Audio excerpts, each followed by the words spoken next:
यहाँ पे जितने भी धर्म प्रेमी सज्जन विराजमान हैं, भजन कीर्तन का मतलब क्या है? ताली बजाना और नाचना नहीं होता है। भजन का मतलब है उस परमात्मा के प्रेम में लीन हो जाना। क्योंकि आजकल अगर देखने में आ रहा है तो लोग मंच पे नाचते हैं, भजन बोलते हैं, प्रसाद लेते हैं, घर चले जाते हैं। उसका मतलब भजन है। भजन में क्या रहस्य छुपा है वो हम लेकर के जाएं, उसको कहते हैं भजन कीर्तन। खाली झांझ बजाना और ये ताली बजाना कीर्तन नहीं है। इस भजन के माध्यम से हम जानेंगे कि शंकर भगवान ने वो अमरनाथ की गुफा में वो कौन सा ज्ञान सुनाया था, और जिसको उमा नहीं सुन पाई थी तो उन्होंने फिर उमा को क्या बात बताया था।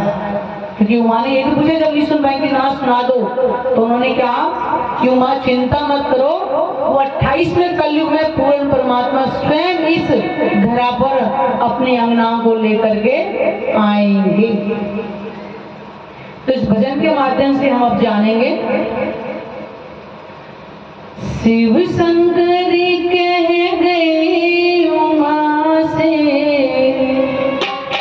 शिव शंकर कह गए उमा से, ऐसा कलयुग आएगा विंध्याचल पर्वत के ऊपर सुंदर नाम सुनाएगा। शिव शंकर कह गए उमा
पर्वत के ऊपर सुंदर नाथ आएगा।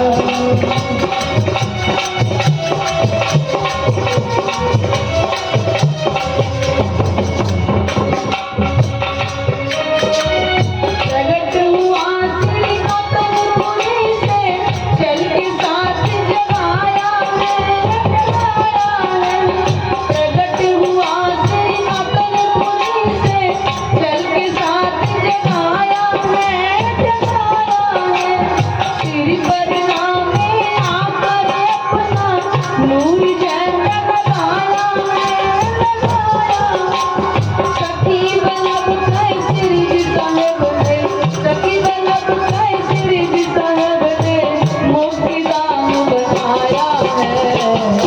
दचल पर्वत के ऊपर सुंदर नाथ आएगा। ओ तीर्थंकरी के गए वहाँ से, तीर्थंकरी के गए वहाँ से, कैसा कलयुग आएगा। दचल पर्वत के ऊपर सुंदर नाथ आएगा, सुंदर नाथ आएगा, सुंदर नाथ आएगा। बोलो श्री प्राणनाथ प्यारे की जय, सतगुरु महाराज की जय। शिव शंकर कह गए वहां से, ऐसा कलयुग आएगा। ये कलयुग की महिमा इतनी क्यों है? क्या कारण है? कलयुग को कलंकों का युग कहा गया है, तो इतनी महिमा क्यों बता रहे शंकर भगवान वहां को? इससे पहले भी कलयुग आएगा, और 28वां कलयुग जब से सृष्टि बनी है तब की बात कही जा रही है। इससे पहले 27 बार कलयुग, द्वापर त्रेता सब गम करके मिट गए 28 बार, लेकिन ये 28वां कलयुग। इसकी महिमा इतनी क्यों है? क्यों? कि शंकर भगवान कहाँ रहते हैं? कैलाश पर्वत पे, सबने सुना होगा। वास्तव में स्थान कहाँ उसका? बैकुंठ, जिसको सब लोग भी कहा जाता है। तो कैलाश पर्वत पे वो क्या करते हैं? आप सभी ने देखा होगा कि वो मृगशाला पहने रहते हैं, सबने शायद फोटो में देखा भी होगा। और वो एक आंख बंद करके वो हमेशा ध्यान में लीन रहते हैं। आपने सबने देखा।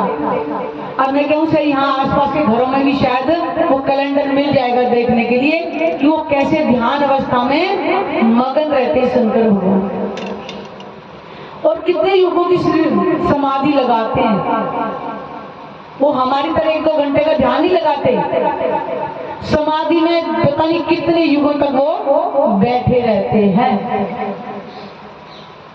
एक दिन उमा ने बोला, हे नाथ, आप मुझे ये बताइए कि मैं बार बार आपके लिए कभी उमा बनती हूँ, कभी घोरा बनती हूँ, कभी पार्वती बनती हूँ, सती होती, पता नहीं कितने जन्मों में लेती हूँ, लेकिन मैं आपके साथ ही अर्धांगिनी के रूप में होती हूँ। लेकिन आप युगों युगों तक ही रहते हो, ऐसा क्या रहस्य है? तो शंकर भगवान ने क्या कहा? उमा, आपने प्रश्न तो बहुत उत्तम पूछा है, लेकिन तुम इस रहस्य को सुन नहीं पाओगी जिसको तुम पूछना चाह रही हो।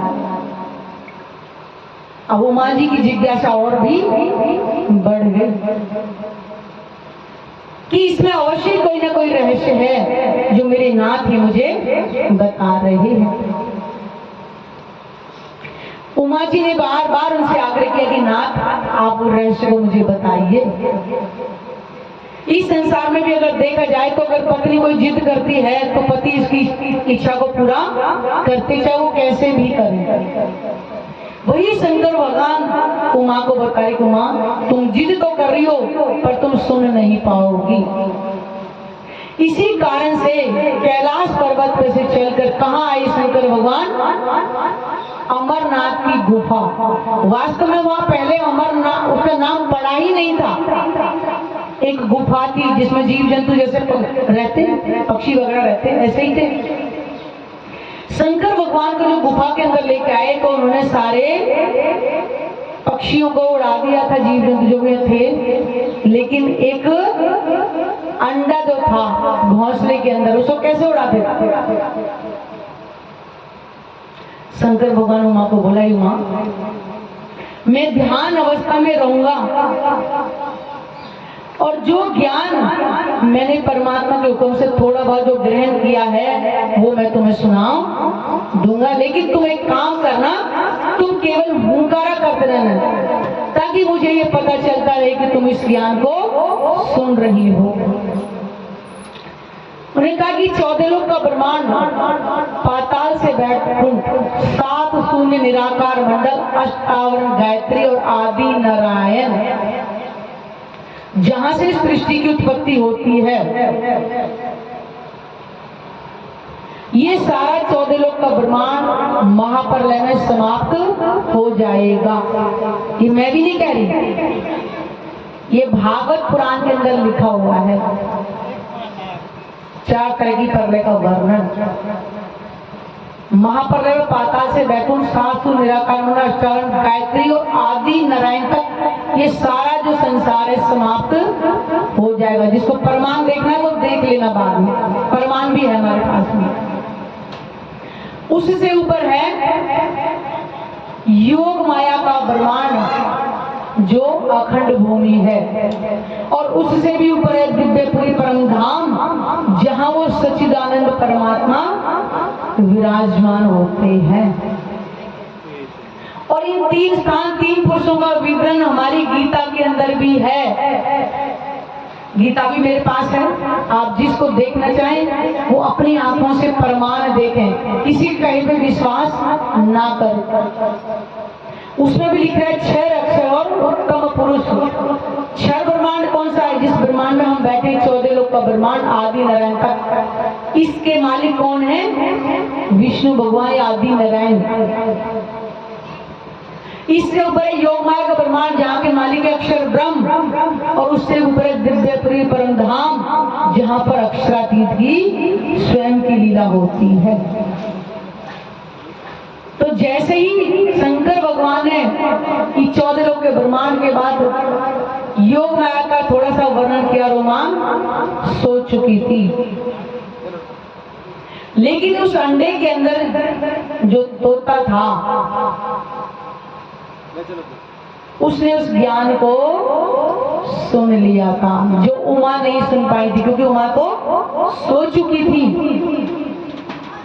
शंकर भगवान की जो समाधि टूटी हुई देखा कि उमा तो सोई हुई है, तो फिर ये हुंकारा भरने वाला कौन था यहाँ पर? तो शंकर भगवान देखा कि तोता उड़ के वहां से भाग रहा है, तो शंकर भगवान त्रिशूल लेके उसके पीछे दौड़े, और उस तोते ने भी अपना जो तन छोड़ के, जो सूक्ष्म जीव जो कोई नेत्रों से नहीं देख सकते उसको, वो व्यास जी की पत्नी के मुख में समा गया। और व्यास जी बोल रहे हैं, अब शंकर भगवान को उनको था कि इस ज्ञान को कोई और सुन ना ले, इसलिए इस तोते का संहार करना चाह रहे थे। लेकिन मैं तोते का तन भी छोड़ दिया तो किसका संहार करता? कि जीव तो नेत्रों से दिखता नहीं है। अब शंकर भगवान व्यास जी के दरवाजे पर समाधि लगा के बैठ गए, जैसे इस बच्चे का जन्म होगा इसका संहार कर दूंगा कि इसको ज्ञान को कोई सुन ही ना ले। कहते 12 वर्ष तक उनका जन्म नहीं हुआ था, ये सब जानते हैं, लेकिन रहस्य क्या है किसी को नहीं बताया भी किसी ने। एक दिन उन्होंने पूछ लिया कि नाथ आप मेरे दरवाजे 12 वर्ष से कर क्या रहे हैं, क्या बात? तब उन्होंने बताया कि जो तुम्हारी पत्नी के उदर में जो जीव है उसने इस ज्ञान को सुन लिया है। तो उन्होंने कहा कि जब सुन लिया तो वो तो वैसे ही अमर हो गए, उनको कोई मार ही नहीं सकता।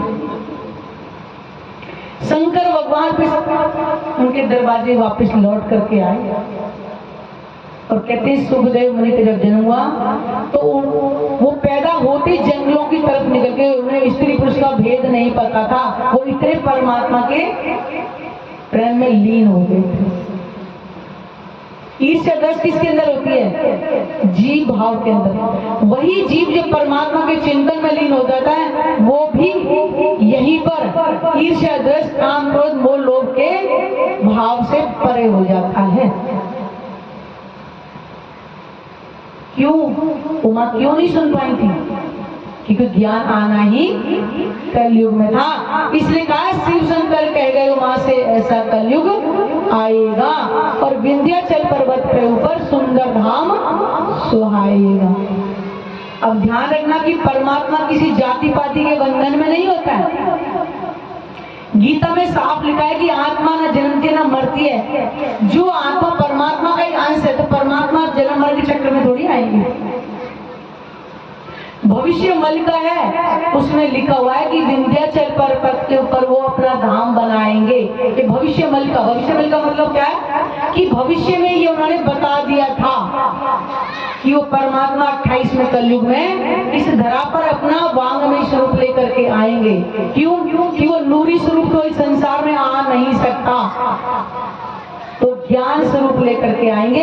इसीलिए कहा है कलयुग केवल नाम आधारा और सुमर सुमर नर उतरेगा ही पारा। रामायण। क्योंकि परमात्मा का जो स्वरूप है उसको इन नेत्रों से देखा नहीं जा सकता है, इसलिए ज्ञान स्वरूप लेकर आएंगे। और यहीं बैठे बैठे उनके ज्ञान से जब धाम की उनकी लीलाओं की स्वरूप की पहचान होगी, हमें अंदर दृष्टि खुलेगी तो परमात्मा का दर्शन इसी तन के अंदर और यहीं पर होगा।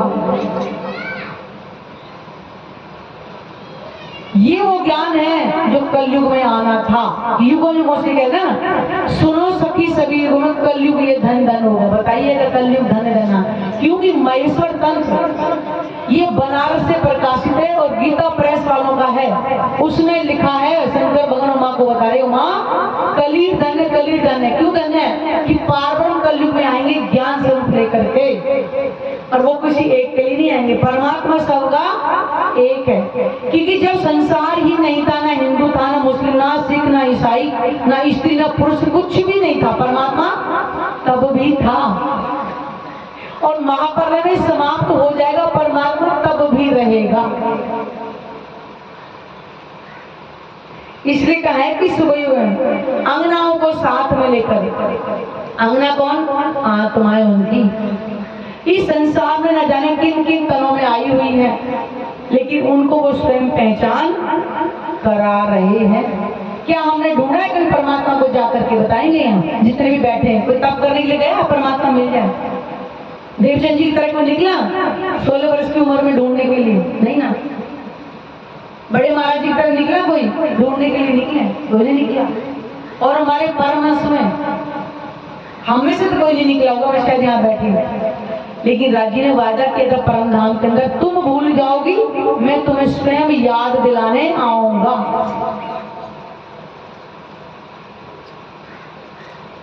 इश्क दिखाने रूहों को अपना ऐसी माया रचाई। परम धाम के अंदर केवल प्रेम ही प्रेम है, दुख नाम की चीज नहीं है। आत्मा परमात्मा का प्रेम ही सब कुछ। तो अपनी आत्मा को प्रेम की परिकाष्ठा यहाँ दिखाने लाएंगे कि मैं तुम्हें अब भी इतना प्रेम करता हूँ कि रूहें रह ना सके मुझ बिन, मैं रह ना सकूं रूहों बिन। हम तो भले ही राज्य के बिना रह रहे हैं, लेकिन वो हमारे बिना नहीं रह सकते, इसलिए हमारे बीच में आज ये विराजमान है। कैलाश धाम से चलो, बताया ना कि शंकर भगवान कैलाश पर्वत से अमरनाथ की गुफा में, इसीलिए वहां अमर होने वाला ज्ञान सुनाया था। इसी कारण से उसकी जगह का नाम अमरनाथ की गुफा पड़ा था। दिव्य भूमि दर्शाने को, क्योंकि भरतखंड भूमि सबसे पवित्र कही गई है। इसी पर से जितने भी देवी देवताओं के अवतार यही पे, और प्राणनाथ जी भी इसी धरा पर प्रकट हुए हैं। इसलिए इसको देव भूमि कहा गया है, सबसे पवित्र भूमि कहा गया है। दंडवत परिक्रमा करके, अब कहेंगे जी शंकर भगवान किसको परिक्रमा करते हैं, किसको प्रणाम करेंगे?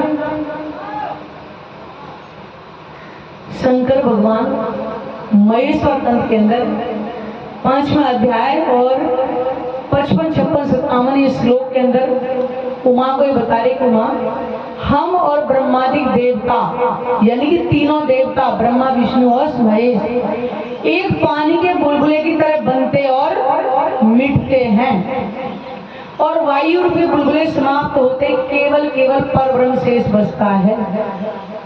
तो बताइए महाप्रलय में 14 लोग 5 तक 3 गुण कुछ भी नहीं बचेगा, तो परमात्मा ही तो बचेगा ना। तो सबसे श्रेष्ठ कौन हुए? परमात्मा हुए ना। तो वही शंकर भगवान परमात्मा जहाँ आए विंध्याचल पर्वत की, वहां की महिमा उमा को बता रहे कि उमा पद्मापुरी धाम पन्ना जी मध्य प्रदेश, शायद यहाँ से नजदीक ही पड़तेगा। विक्रम संवत 1740 में महाराजा छत्रसाल बुंदेलखंड के राजा थे। उस समय प्राणनाथ जी पद्मापुरी धाम पन्ना जी में विराजमान हुए थे। और ये ग्रंथों में प्रमाण है।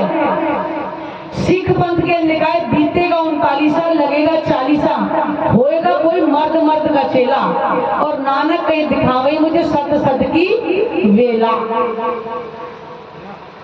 कि जब संवत 1739 बीत जाएगा और 40 जब लगेगा, तो उस मर्द का कोई चेला, मर्द कौन? परमात्मा। उस चेला कौन? उसकी आत्मा। ये चेला यहाँ गुरु चेला वाली बात नहीं कह रही, कहने वाले उनका ही अंग होंगे, वो उनके साथ में होंगे। और पद्मापुरी धाम पन्ना जी प्राणनाथ जी 1740 में जब पहुंचे तो 5000 की सुंदर साथ को लेकर के पहुंचे थे।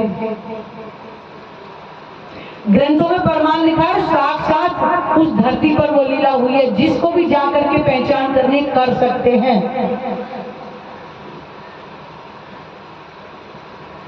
रूहों को मेला होगा, ऐसी जागनी रास खिलाएगा। जागनी रास का मतलब क्या है? नाचना गाना नहीं, वो परम धाम के सुख जो हम भूल गए थे, वो हमें जागृत करके यहाँ देंगे। जागरी रास का मतलब क्या है? परम धाम की परमात्मा संसार में आकर के भूल गई, अपने को भूल गई, अपने धनी को भूल गई, और परम धाम के सभी सुखों को भूल गई। और वो स्वयं आकर के यहाँ पर याद दिला रहे हैं, ए रूहो तुम मेरे तन हो, कि तुम मेरे तन हो। बताइए कितना कह रहे हैं। और हम क्या कर रहे हैं यहाँ पे?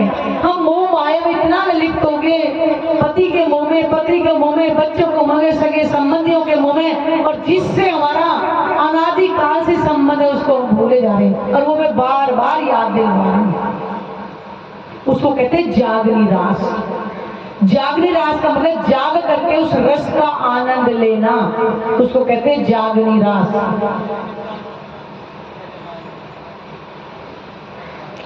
वेद शास्त्र पुराण पुराने अक्षर गीत के आने का धर्म ग्रंथों में पहले से लिखा था, बताया ना। सतयुग में लिखा है, सतयुग में अमर कथा के रूप में लिखवा दिया, त्रेता में रामायण में लिखवा दिया, द्वापर में आए तो भागवत पुराण में लिखवा दिया, और कलयुग में आए तो अनेक ग्रंथों में लिखवा दिया। मैंने सिख पंथ में बताया, लिखा है। बीते को 39 लगेगा 40 और भी है। पुरातन सो साखी उसमें लिखा है, नेह कलंक दर्शी महावली अवतार, संत रक्षा जुग जुग करे, दुष्ट करे संहार, नवदा धर्म चलावसी जग में होवनकार, और नानक कलजु तारसी कीर्तन नाम आधार। नानक जी अपनी वाणी से बता रहे हैं, वो निष्कलंक अवतार होगा जो सबसे महान होगा, कि ऐसा अवतार कभी धरती पे ना हुआ है, न फिर बाद में कभी होगा। हाँ, भगवान के अवतार होते हैं, जैसे विष्णु भगवान के 24 अवतार हुए, लेकिन ये भगवान के हैं निष्कलंक अवतार, यानी पार ब्रह्म स्वयं ज्ञान स्वरूप लेकर के संसार में प्रकट होंगे, और वो न पहले कभी आए न बाद में फिर कभी आएंगे।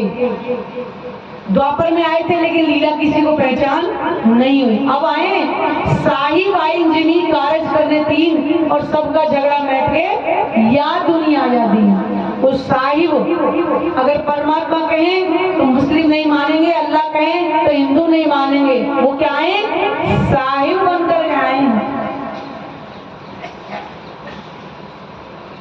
3 कार्य, नवदा भक्ति, जो 9 तरह की भक्ति और शरीर करते हैं, उसी में लिप्त बैठे हैं।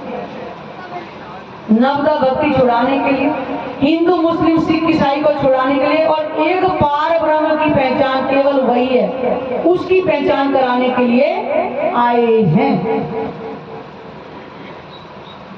ईसा मसीह मोहम्मद ने लिखा, हर किसी ने उनकी गवाही दी थी। मोहम्मद साहब ने भी बताया था कि अल्लाह ताला फर्दा रोज को आएंगे। जब 1400 वर्ष पहले मोहम्मद साहब के द्वारा जब कुरान अवतरित हुआ था, उसमें भी पहचान लिखी हुई है। मैंने कहा ना कि परमात्मा ना हिंदू है, ना मुस्लिम है, ना सिख, ना ईसाई है, वो किसी जाति पाति के बंधन में नहीं है। उन्होंने अपनी पहचान हर धर्म में लिखवा दी। अब जिसको जिससे लेनी है वो ले सकते हैं, चाहे तो कुरान से ले लो, चाहे तो हिंदू ग्रंथों से ही ले लो, किसी से भी जो करनी कर सकते हैं। ईसा मसीह ने बोला था कि वो सुप्रीम ट्रुथ गॉड आएंगे, I will come again from my chooses person. वो चुने हुए बंदों के लिए आएंगे, अपनी आत्माओं के लिए आएंगे। उन्होंने तो अपनी पहचान सब में लिखवा दी। तो हम तनों के पीछे भाग रहे ना जाने कि कल इससे पहले कौन सी जाति होगा, कौन से धर्म होगा, कौन सी योनि होगा, ये भी नहीं पता है जीव का। आज हम हिंदू मुस्लिम सिख ईसाई करते फिर रहे, और मरने के बाद कौन सा जन्म मिलेगा ये भी नहीं पता है। हम ये नहीं सोचते कि मानव जन्म हमें मिला है। मानव जन्म अमोल रे, इसे मिट्टी में न घोल रे, फिर ना मिलेगा, कभी ना मिलेगा, कभी नहीं, कभी नहीं, कभी नहीं रे। कितनी बार बोला कभी नहीं मिलेगा। क्या सोच रहे मानव तन हमें इतनी आसानी से मिल गया? कलयुग में मानव तन हर किसी को मिलेगा एक बार, गोल्डन चांस, क्योंकि कलयुग में पार ब्रह्म आए और हम पहचान केवल मनुष्य तन के अंदर कर सकते हैं, किसी और योनि में नहीं कर सकते हैं। और उसको भी हम कैसे, रात गंवाई सोई के दिवस गंवाया खाए, और हीरा जन्म मोल है कौड़ी बदले जाए। अरे मरने दो, ऐश करो, खाने पीने के लिए मिला है। ये मानव जीवन इतनी आसानी से नहीं मिला। 84 लाख योनियों के बाद एक बार कहते मानव तन मिलता है, और किसी भी योनि में हम परमात्मा की पहचान कर नहीं सकते। क्यों? कि हमारे पास विवेक बुद्धि नहीं होती है, वो केवल एक मानव तन के अंदर होता है। और मानव तन कभी किसी धन से खरीदा नहीं जा सकता। जितने मर्जी धन, संसार की हर चीज खरीद सकते हो इस संसार के अंदर जो आप चाहते हो, लेकिन मानव तन कोई नहीं है। टाटा बिरला जैसे भी नहीं खरीद पाएंगे, तो हमारे जैसे भी क्या औकात है। ध्यान रखना कि मानव तन इतना आसान नहीं मिलना।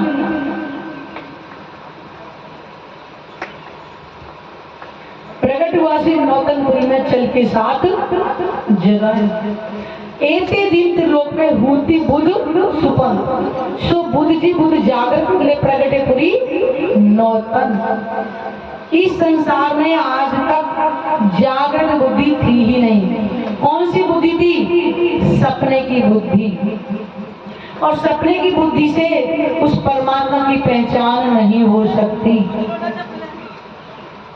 क्यों? ये जागृत बुद्धि का ज्ञान, ये जागृत बुद्धि से ग्रहण किया जा सकता है।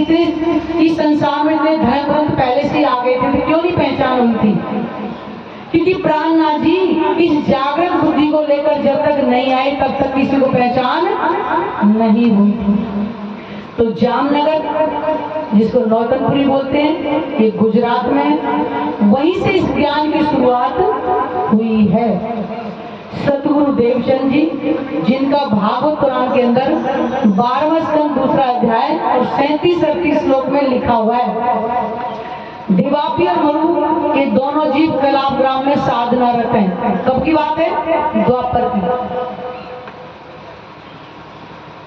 और वो कलयुग में फिर से प्रकट होंगे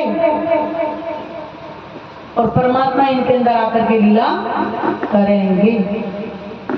देवापी भीषम पिता के पिता थे शांतनु, उनके भाई थे देवापी।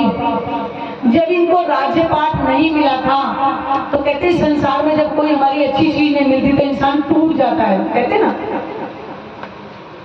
और जब दिल से टूट जाता है तो वो परमात्मा की भक्ति में जाकर के लगता है। अगर संसार में सब कुछ हमें मिलता रहे ना, हम कभी परमात्मा की तरफ मुख भी नहीं करते, क्योंकि हमारी सारी इच्छाएं पूरी होती रहती है। ऐसा ही जब इनको राजपाट नहीं मिला, तो जाकर के हिमालय पर्वत की गुफा में जाकर के साधना करने लगे थे। और ऐसे थे मरु राजा, जब इनको भी राजपाट अगर नहीं मिला था, ये भी साधना में जाकर लग गए। ये दोनों राजा वहां पे जब साधना कर रहे थे तो इनके अंदर से आकाशवाणी हुई थी। आकाशवाणी का राम एक संदेश आया, जैसे हम भी कभी ध्यान में बैठे होते तो अंदर से कोई बात प्रकट होती है, तो इनके मन के अंदर आया कि परमात्मा कलयुग में आएंगे और तुम्हारे अंदर आकर लीला करेंगे।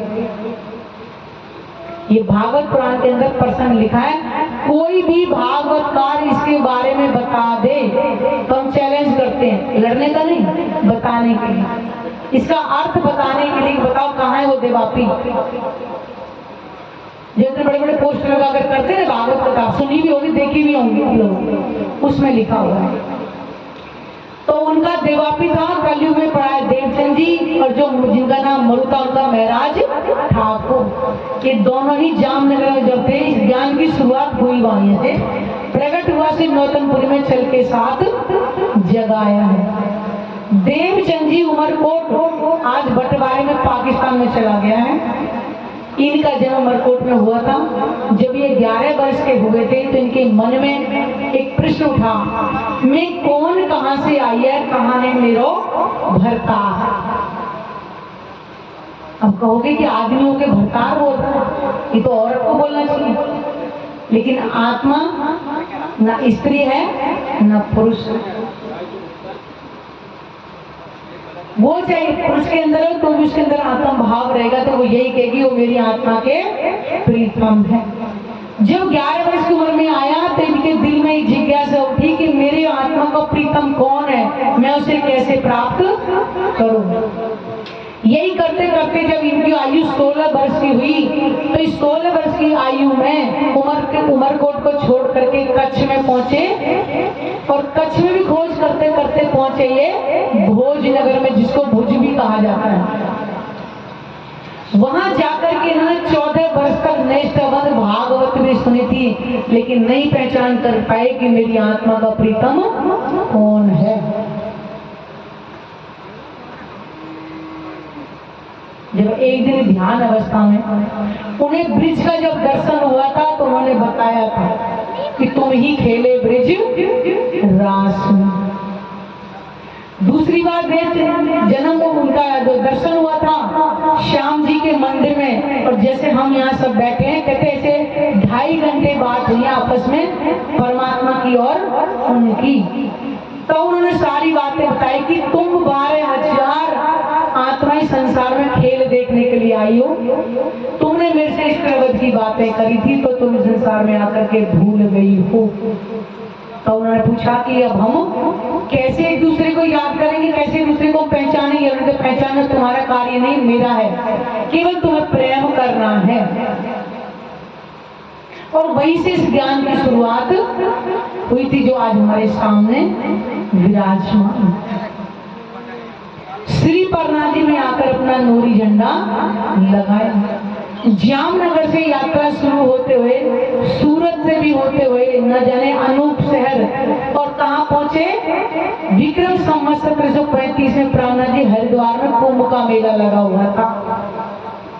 वहां पर जाकर के सभी धर्माचार्यों से जब उनकी वार्ता हुई, क्योंकि प्राणा जी सभी जितनी भी बातें करते थे सब 14 लोग के परे की करते थे, लेकिन धर्माचार्य किस किस को आराध्य बताते, किसी ने गंगा को तीर्थ बताया, किसी जमुना को बताया, किसी ने सुमेरु पर्वत को बताया, किसी ने किसी को बताया, लेकिन प्राणा जी ने कहा कि मेरे जीव को अखंड मोक्ष कैसे मिलेगा। किसी की धर्माचार्य के पास इस प्रश्न का उत्तर नहीं था। सब धर्माचार्यों ने उसे मिल करके पूछा था, तब प्राणनाथ जी ने उनका सारा उत्तर दिया था कि 14 लोग 5 और 3 गुण सब कुछ समाप्त हो जाएगा, तो बताइए कि वो परमात्मा कहाँ रहेगा। तब सभी धर्माचार्यों ने उनको निष्कलंक बुद्ध कल के अवतार के रूप में घोषित किया था हरिद्वार के अंदर, और के जाके वहां पर पूछना चाहे तो पूछ सकते, क्योंकि वहां पे सब कुछ लिखा जाता है, लेखा जोखा। यह है वो ज्ञान जो शंकर भगवान ने उमा को सुनाया था कि उमा वो 28वें कलयुग में वो पूर्ण ब्रह्म परमात्मा स्वयं इस संसार में ज्ञान स्वरूप लेकर के आएंगे। वो नूर स्वरूप संसार में आ ही नहीं सकता। एक कंकरी अरसली उड़ावे 14 तवक, यानी 14 लोग का ब्रह्मांड ही समाप्त हो जाएगा। अगर परमात्मा की नजर परमधाम के अंदर केवल आत्मा सपने की तरह देख रही है, और इसी कारण से वो देखने के कारण 14 लोग के जीवों को खंड मोक्ष प्राप्त होगा। वो केवल सपने की तरह देख रही है, और प्रत्यक्ष देखें तो अस्तित्व भी समाप्त हो जाएगा। वो नूरी तक नहीं आ सकते। कौन कहता है कि परमात्मा का स्वरूप नहीं है? कुरान के अंदर लिखा है, हमारे अथर्ववेद के अंदर लिखा हुआ है, दिव्य ब्रह्मपुरी अनुपम आदित्य वर्णम, आदित्य वर्णम जिसका वर्णन नहीं किया जाता, वो सुंदर सुंदर। इसलिए ध्यान रखने, परमात्मा एक ही है, एक ही था, एक ही रहेगा, दो हो ही नहीं सकते। हम तनों में कितना ही बढ़ जाए, चाहे हिंदू कहे उत्तम, मुस्लिम कहे हम पाक, दो मुट्ठी ठोर के राग दूजी। वो मरने के बाद, चलने के बाद भी राख बनना है, और दबने के बाद में भी राख ही बनना है। प्रकृति सबके लिए एक है, परमात्मा सबका एक है, धरती सबके। मैं तो करी इस हवा को क्यों नहीं बांट लेते? कोई बांट के दिखाओ जरा, है किसी में ताकत? ये तुम्हारी है, हमारी है, बांट ले कोई। परमात्मा बांट लिया, अल्लाह तुम्हारा, परमात्मा हमारा। वो कहे तुम्हारा परमात्मा, हमारा अल्लाह। अरे हमारा हमारा ना करो, वो हमारा ही है। एको ब्रह्म द्वितीय नास्ति, कुल्लू अल्लाह अहद। वो भी कह रहे वाहेगुरु या एको पुरुष सबिना। वो भी कह रहे supreme good God, supreme truth God only one, कि परमात्मा केवल एक ही, सभी कह रहे हैं, और फिर भी हम बच जा रहे हैं। सोचो इस कलयुग की महिमा कितनी है, जो शंकर भगवान ने उमा को बताई थी, और उमा उस ज्ञान को नहीं सुन पाई थी। आज हम यहाँ बैठे बैठे आंखें खोल करके सुन रहे हैं, देखेंगे। इसलिए कहा है कि शिव शंकर कह गए वहां से ऐसा कलयुग आएगा, जिसमें परमात्मा अपनी आत्मा को लेकर के इस संसार में आएंगे, और एक परमात्मा की पहचान सबको कराएंगे। इसलिए हमें केवल मनुष्य की सार्थकता को सोचना है, कि हमें मनुष्य जो मिला है, अगला दिन ध्यान रखना कि जरूरी नहीं है कि मनुष्य मिले। युधिष्ठिर ने केवल एक ही झूठ बोला था, नरक का द्वार देखना पड़ा, और हम जाने कितना बोलते होंगे। ध्यान है कोई युधिष्ठिर जैसे जो सत्यवादी? इसलिए अब जो हमें मनुष्य मिला है, इसको हम सार्थक बताए ना, मानव जन्म मूल है, इसे मिट्टी में ना घोल। उस परमात्मा की पहचान करें और अपने मनुष्य को सार्थक करें, क्योंकि अब हमें मिला है, फिर मिले ना मिले ये कोई गारंटी नहीं है। इसलिए परमात्मा के जब लग भूली बतन तब लगना ही दोष। जब हम भूले हुए थे तब तक तो कोई बात नहीं, अगर अब भी हम भूल पाएंगे तो गुनाह हमारे सर पे होगा। इसलिए हम ज्यादा ना कहते, अपनी वाणी को इंतजाम देती। बोलो